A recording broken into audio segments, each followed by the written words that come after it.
ಈ ಬೇಸಿಗೆಯಲ್ಲಿ ಬಿಸಿಲಿನಲ್ಲಿ ಹೆಚ್ಚು ಹೊತ್ತು ಗ್ಯಾಸ್ ಮುಂದೆ ನಿಂತ್ಕೊಳ್ದೆ ಸಿಂಪಲ್ ಆಗಿರುವಂತಹ ರೆಸಿಪಿನ ಟ್ರೈ ಮಾಡಿ. ಈ ರೆಸಿಪಿ ಅಂತೂ ಚಪಾತಿ ಅನ್ನ ಮುದ್ದೆಗಂತೂ ತುಂಬಾನೇ ರುಚಿಯಾಗಿರುತ್ತೆ. ಹಾಗೆಯೇ ಸಿಂಪಲ್ ಆಗು ಮಾಡ್ಕೊಳ್ಬೋದು. ಹಾಯ್ ಹಲೋ ಎಲ್ಲರಿಗೂ ನಮಸ್ಕಾರ. ಜ್ಯೋತಿ ಪಾಕಶಾಲೆಗೆ ತಮ್ಮೆಲ್ಲರಿಗೂ ಸ್ವಾಗತ.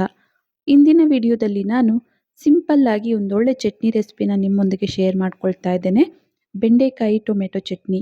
ಈ ಚಟ್ನಿ ಅಂತೂ ಮುದ್ದೆ ಚಪಾತಿ ಅನ್ನಕ್ಕೆ ತುಂಬಾನೇ ಟೇಸ್ಟಿಯಾಗಿರುತ್ತೆ. ಬನ್ನಿ ಈ ಸಿಂಪಲ್ ಆಗಿರುವಂತಹ ರುಚಿಕರವಾಗಿರುವಂತಹ ಚಟ್ನಿ ರೆಸಿಪಿನ ಯಾವ ರೀತಿ ಮಾಡೋದು ಅಂತ ನೋಡೋಣ. ಅದಕ್ಕಿಂತ ಮುಂಚೆ ಹೊಸದಾಗಿ ನಮ್ಮ ಕುಕಿಂಗ್ ವಿಡಿಯೋಸ್ನ ನೋಡ್ತಿದ್ದಲ್ಲಿ ಪ್ಲೀಸ್ ಸಬ್ಸ್ಕ್ರೈಬ್ ಮಾಡ್ಕೊಳ್ಳಿ. ಈ ರೆಸಿಪಿ ಇಷ್ಟ ಆದಲ್ಲಿ ಒಂದು ಲೈಕ್ ಮಾಡಿ. ಈ ಚಟ್ನಿನ ಯಾವ ರೀತಿ ಮಾಡೋದು ಅಂತ ನೋಡೋಣ ಬನ್ನಿ. ಮೊದಲಿಗೆ ನಾನಿಲ್ಲಿ ಒಂದು 300 ಗ್ರಾಮ್ ಆಗುವಷ್ಟು ಬೆಂಡೆಕಾಯಿನ ನೀಟಾಗಿ ತೊಳೆದು ಬಟ್ಟೆಯಲ್ಲಿ ಒರೆಸಿ ಈ ಸೈಜಿಗೆ ಕಟ್ ಮಾಡಿದ್ದೀನಿ. ನೋಡ್ಬೋದು, ಬೆಂಡೆಕಾಯಿನ ಈ ರೀತಿ ಕಟ್ ಮಾಡಿ ಸೈಡ್ಗೆ ಇಡ್ತೇನೆ. ನಂತರ ನಾನಿಲ್ಲಿ ಗ್ಯಾಸ್ ಮೇಲೆ ಬಾಣಲೆನ ಇಟ್ಟು ಗ್ಯಾಸನ್ನು ಹಚ್ತೇನೆ. ಈ ಬಾಣಲೆಗೆ ಸ್ವಲ್ಪ ಎಣ್ಣೆನ ಹಾಕ್ತೇನೆ. ಎಣ್ಣೆ ಲೈಟಾಗಿ ಬಿಸಿಯಾಗಿದ್ದೇನೆ.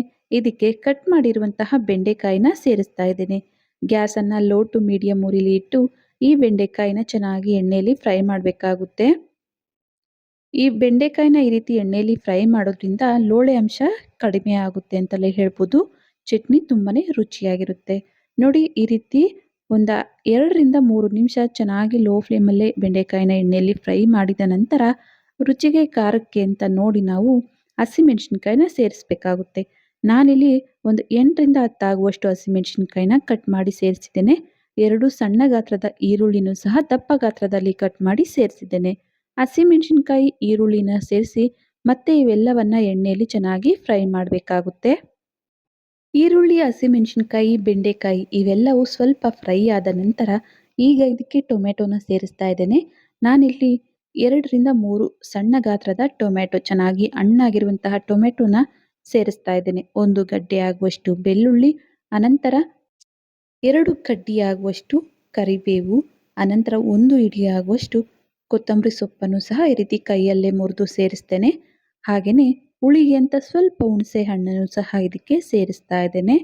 ಅನಂತರ 1 ಟೀ ಸ್ಪೂನ್ ಆಗುವಷ್ಟು ಜೀರಿಗೆಯನ್ನು ಸೇರಿಸ್ತೇನೆ. ಹಾಗೆಯೇ ರುಚಿಗೆ ತಕ್ಕಷ್ಟು ಉಪ್ಪನ್ನು, ನಾನಿಲ್ಲಿ ಕಲ್ಲುಪ್ಪನ್ನು ಸೇರಿಸ್ತಾ ಇದ್ದೇನೆ. ಈ ರೀತಿ ಚಟ್ನಿ ಮಾಡಬೇಕಾದ್ರೆ ಕಲ್ಲುಪ್ಪನ್ನು ಸೇರಿಸಿ ಚಟ್ನಿನ ಮಾಡೋದ್ರಿಂದ ರುಚಿ ಹೆಚ್ಚುತ್ತೆ ಅಂತಲೇ ಹೇಳ್ಬೋದು.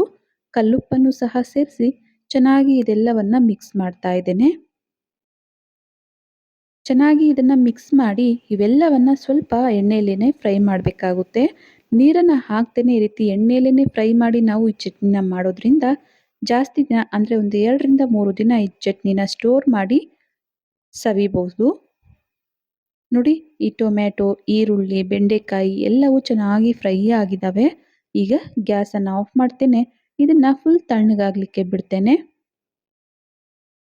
ನೋಡ್ಬೋದು, ನಾವು ಫ್ರೈ ಮಾಡಿರುವಂತಹ ಎಲ್ಲ ಪದಾರ್ಥಗಳು ತಣ್ಣಗಾಗಿದ್ದಾವೆ. ಈಗ ಇವೆಲ್ಲವನ್ನ ಒಂದು ಮಿಕ್ಸಿ ಜಾರಿಗೆ ಸೇರಿಸ್ತೇನೆ. ಈಗ ಇದಕ್ಕೆ ಒಂದು ಚಿಟಿಕೆ ಆಗುವಷ್ಟು ಅರಿಶಿನ ಸೇರಿಸಿ ಇದನ್ನ ತರಿತರಿಯಾಗಿ ರುಬ್ಕೊಂಡ್ಬರ್ತೇನೆ. ನೀರನ್ನು ಹಾಕುವ ಅವಶ್ಯಕತೆ ಇಲ್ಲ. ಹಾಗೆಯೇ ಇದನ್ನ ತರಿತರಿಯಾಗಿ ರುಬ್ಕೊಳ್ಬೇಕಾಗುತ್ತೆ. ನೋಡ್ಬೋದು, ನಾನಿಲ್ಲಿ ತೋರಿಸ್ತಾ ಇದ್ದೇನೆ. ಈ ರೀತಿ ಬೆಂಡೆಕಾಯಿ ಟೊಮೆಟೊ ಎಲ್ಲ ಅಲ್ಲಲ್ಲಿ ಬಾಯಿಗೆ ಸಿಗೋ ರೀತಿನೇ ಈ ರೀತಿ ತರಿತರಿ ಇರೋ ರೀತಿನೇ ಈ ಚಟ್ನಿನ ರುಬ್ಕೊಳ್ಬೇಕಾಗುತ್ತೆ. ಹಾಗೆಯೇ ಇದು ಟೇಸ್ಟ್ ಹೆಚ್ಚಾಗುತ್ತೆ ಅಂತಲೇ ಹೇಳ್ಬೋದು. ಈಗ ಈ ಚಟ್ನಿನ ಒಂದು ಬೌಲಿಗೆ ಸರ್ವ್ ಮಾಡ್ತೇನೆ. ನೋಡಿದ್ರಲ್ಲ, ತುಂಬಾನೇ ಸಿಂಪಲ್ ಆಗಿ ರುಚಿಕರವಾಗಿರುವಂತಹ ಒಂದೊಳ್ಳೆ ಚಟ್ನಿ ರೆಸಿಪಿ ಮಾಡುವ ವಿಧಾನ. ಬೆಂಡೆಕಾಯಿ ಅಂದ್ರೇನೆ ಕೆಲವರು ಲೋಳೆ ಅಂಶ ಅಂತ ತಿನ್ನಲಿಕ್ಕೆ ಇಷ್ಟಪಡಲ್ಲ. ಆದರೆ ಈ ರೀತಿ ಮಾಡಿಕೊಡಿ, ತುಂಬಾನೇ ಇಷ್ಟಪಟ್ಟು ತಿಂತಾರೆ ಅಂತಲೇ ಹೇಳ್ಬೋದು.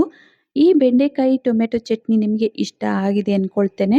ಇಷ್ಟ ಆದಲ್ಲಿ ಈ ವಿಡಿಯೋಗೊಂದು ಲೈಕ್ ಮಾಡಿ, ಕಮೆಂಟ್ ಮಾಡಿ, ಶೇರ್ ಮಾಡಿ.